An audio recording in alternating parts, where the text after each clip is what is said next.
Hola, en el vídeo anterior estuvimos viendo cómo poder ahorrarnos un dinerito eligiendo aquel supermercado que tiene los precios que más me convienen. Pero, ¿qué otras maneras hay de poder ahorrarnos un dinerito cuando vamos al supermercado? ¿Has pensado alguna vez que los supermercados tienen personal que se dedica a pensar en cómo tú, cuando vas al supermercado, te puedes gastar más dinero, es decir, comprar más productos de los que inicialmente tenías pensados, incluso aquellos de los cuales quizá no tengas ningún tipo de necesidad?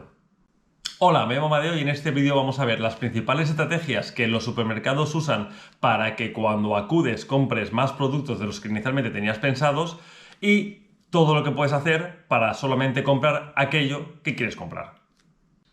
Y antes de empezar, recuerda que siempre te puedes suscribir para poder estar al tanto de todos mis vídeos que ya he emitido y todos aquellos que están pendientes por emitir. Bien, si le das al botoncito que está aquí abajo a tu derecha, bien, que pone suscríbete, siempre te podrás suscribir fácilmente. Por otro lado, si te gusta el vídeo, siempre me puedes regalar un like y compartirlo con todos aquellos conocidos, familia, vecinos, compañeros del cole, del trabajo, de forma que todo el mundo se pueda beneficiar de los consejos que doy para poder ahorrarnos un dinerito en los gastos de casa. Y ahora sí, dicho todo esto, ¡comenzamos! No sé si te habías dado cuenta alguna vez de que los productos básicos como la leche y los huevos se encuentran en los puntos más lejanos de las puertas de entrada a los supermercados. De esa manera te obligas a recorrer todos los pasillos del supermercado para llegar a esos extremos. Bien, siempre es más fácil que recorriendo los pasillos veas productos que no querías comprar, pero al final los acabes cogiendo.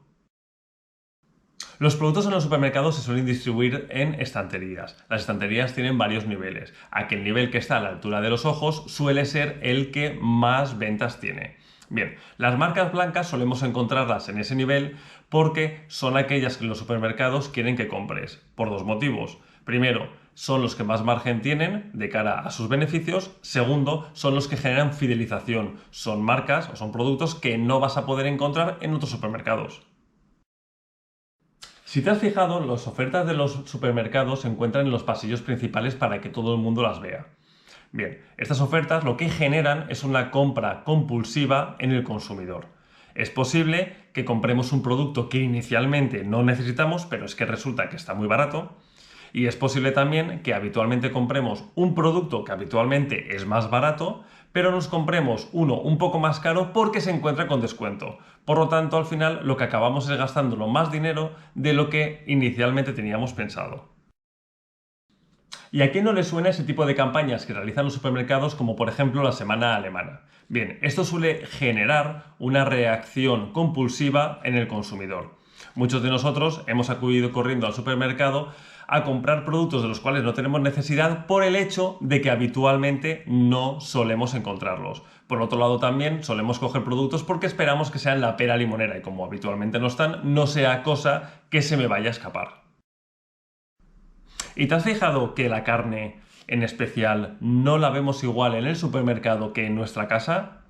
Bien, esto es porque hay unas bombillas que son especial carnicería que se utilizan para que la carne tenga un aspecto mucho más atractivo, mucho más apetitoso, para que genere esa posible compra de productos de carne que inicialmente no teníamos pensado adquirir. Y de una forma similar a lo que ocurre en la carne, ocurre con las frutas y verduras para que éstas tengan una apariencia más atractiva. Bien, a las frutas y verduras se les echa una pequeña capita de cera con dos funcionalidades principales. La primera es proteger a las frutas y verduras de una degradación por culpa de las bacterias y de esa manera estas pueden durar más. Por otro lado, esa capita de cera lo que hace es que brillen más y generen ese aspecto más apetitoso y que al final acabemos cogiendo quizá más productos o productos que no teníamos pensado solamente porque nos han llamado la atención. ¿Y te has fijado alguna vez cuando entras en un supermercado en la música que hay? Bien, la música clásica suele generar en nosotros una reacción de compra de cosas más caras. Bien, cuando ponen música clásica en los supermercados se suelen comprar más vinos premium. Por otro lado, la música lenta suele hacer que pasemos más tiempo en el supermercado. De esa manera también es cierto que al estar más tiempo podamos comprar más productos de los cuales quizá no teníamos necesidad. Y la música rápida genera que hagamos unas compras muchísimo más rápidas. ¿Y qué me dices del aspecto de los productos? Bien, el etiquetado o la forma de envasar los productos hacen que podamos percibir cosas diferentes. Normalmente el negro se asocia con productos más caros, de lujo. Por lo tanto, estaríamos dispuestos a gastarnos más dinero en algo solo por el aspecto que tiene ese producto. Y no sé si te habrás dado cuenta, pero ¿cuántos millones de productos podemos encontrar mientras esperamos para pagar? Solemos encontrar en las colas muchísimos productos que quizás no sean de nuestra necesidad principal, pero están ahí por un motivo, para que al final acabes comprándolos cuando no tienes necesidad de los mismos. Bien, antes de empezar a mencionar aquellas cositas que podemos hacer para evitar caer en las estrategias que hacen los supermercados para que compremos más productos de los que inicialmente teníamos pensado, es muy importante que comente que hay estudios recientes que dicen que cada persona tira a la basura unos 31 kilos y medio de comida al año. De esos 31 kilos de comida que se tiran al año, de media, un 84% aproximadamente ni siquiera está cocinado.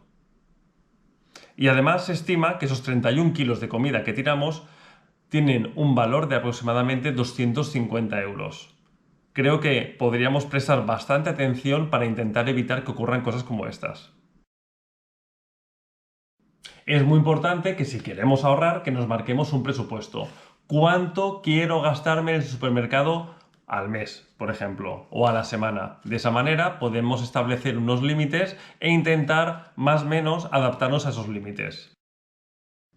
Bien, para poder ajustarnos a ese presupuesto que hemos mencionado en el punto anterior, es muy importante que nos hagamos una planificación de comidas desde el lunes hasta el domingo. Bien, de ahí deberíamos poder obtener una lista de las cosas que necesitamos comprar en el supermercado. Pero es muy importante que tengamos en cuenta qué cosas tengo ya en casa que no necesito comprar para poder realizar las comidas que tengo en esa planificación semanal. Porque a veces lo que ocurre es que compro cosas que ya tenía y a veces alguna de ellas caduca y al final acabo tirándola a la basura. Es muy importante con la lista que nos hemos elaborado para poder cumplir con la planificación de comidas que nos hemos hecho, cuando vayamos al supermercado, ser muy fieles a esa lista que nos hemos hecho. Si nos vamos al supermercado sin una lista de la compra, pues acabaremos comprando cosas de una forma quizá un poco aleatoria y algunas nos las comeremos y quizá otras pues acabaremos sin poder cocinarlas. ¿Y qué es lo que puede ocurrir si vas con hambre al supermercado? Bueno, es muy posible que nos dejemos llevar por los olores o por el etiquetado de los productos que sean muy atractivos y compremos cosas que inicialmente no teníamos pensadas comprar. ¿Y qué es lo que puede ocurrir si vas al supermercado con niños? Bueno, pues es muy posible que al final acabes comprando algo que no querías comprar inicialmente, o imagínate lo que puede ocurrir en esa cola en la cual estamos esperando para pagar, cuando estamos rodeados de millones de productos. Cae también en la cuenta que todos aquellos productos que inicialmente están elaborados suelen ser más caros que los que tenemos que elaborar en casa. El tema de las marcas suele ser muy importante para algunas personas, por el tema del sabor, la textura, los aromas. Pero si lo que quieres es ahorrar, piensa también que hay marcas blancas que tienen sabores, texturas y aromas muy buenos o que pueden adaptarse a tu gusto y que tienen precios mucho más competitivos. Una forma también de ahorrarnos un dinerito es comprar productos a granel en lugar de comprar productos ya envasados. Una manera de sensibilizarnos a la hora de pagar en el supermercado es hacerlo mediante billetes en lugar de con tarjeta. Bien, cuando pagamos con billetes solemos ser más sensibles a soltar el dinerito que si lo hacemos con tarjeta. Y por último, y una cosa muy importante, es que comprobemos que el ticket de la compra es fiel a la compra que hemos realizado. 1, en el número de artículos, 2, en el precio de los mismos. Puede ocurrir que la persona que está pasando los artículos por la caja pase el artículo más veces del número de unidades que hemos comprado. Por lo tanto, acabaríamos pagando más dinero. 2, puede ocurrir que el precio del producto en el stand no se corresponda con el precio del producto en la caja. Bien, eso yo creo que debe ser muy poco habitual, aunque a mí me ha ocurrido que en un sitio en particular, bien, me ha pasado más de una vez que el precio del producto no se corresponde y por la casualidad divina, bueno, pues yo había retenido el producto al cogerlo del stand y al comprobarlo en el ticket he podido ver que no se correspondía y me han hecho un pequeñito abono, pero si no me hubiera dado cuenta, me hubieran cobrado más de lo que inicialmente tenía pensado gastarme. Y cualquier cosa que consideres relativa a lo que estoy comentando en este vídeo, de las estrategias que realizan los supermercados para que te gastes más dinero de lo que inicialmente tenías pensado, como aquello que puedes evitar para no caer en esas estrategias, siempre puedes dejarlo en los comentarios. Y si consideramos la mitad de lo que podríamos llegar a tirar a la basura en una casa media, correspondería a un ahorro año de 375 euros. Sumados a los 477 por elegir el supermercado más barato, corresponde a una suma total en el supermercado de 852 euros, que sumado a lo que ya teníamos ahorrado hace un total de 4.774,8 euros ahorrados hasta ahora al año. Y hasta aquí mi vídeo de hoy. Espero que te haya gustado todo lo que he comentado relativo a las estrategias de los supermercados y a todo aquello que podemos hacer para evitar caer en esas estrategias. Bueno, nos vemos en mi siguiente vídeo donde seguiré hablando de cómo poder ahorrar en los gastos de casa. Nos vemos.